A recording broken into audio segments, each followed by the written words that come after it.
ಯಾವುದೇ ಒಂದು ಲೋಹವನ್ನು ಬಡಿದಾಗ ಅದು ತೆಳುವಾದ ಹಾಳೆ ಆಗ್ತದೆ ರೀ. ಆದರೆ ಒಂದು ಕಲ್ಲನ್ನು ಬಡಿದಾಗ ಅದು ಚೂರು ಚೂರಾಗ್ಬಿಡ್ತದೆ, ಅದು ತೆಳುವಾದ ಹಾಳೆ ಆಗೋದಿಲ್ಲ. ಯಾಕೆ? ಪ್ರಶ್ನೆ ಬಂದ್ಬಿಡ್ತದ. ಲೋಹ ಕಟ್ಟಾಗಿ ಹೋಗಂಗಿಲ್ಲ, ತೆಳುವಾದ ಹಾಳೆ ಆಗ್ತದೆ.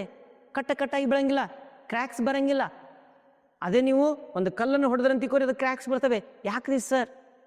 ಯಾಕೆ ಅಂತಂದರೆ ಇಲ್ಲಿದೆ ನೋಡಿ. ಇದು ಒಂದು ಲೋಹದ ಒಳಭಾಗದಲ್ಲಿರ್ತಕ್ಕಂಥ ಪರಮಾಣುಗಳ ರಚನೆ ಅಂತ ನಾವು ಹೇಳ್ಬೋದು.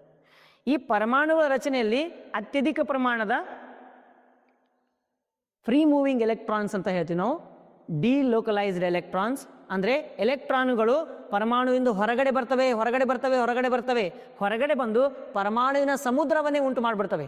ಎಲೆಕ್ಟ್ರಾನುಗಳ ಸಮುದ್ರ. ಪರಮಾಣುಗಳಿಂದ ಏನು ಹೊರಗೆ ಬರ್ತವೆ?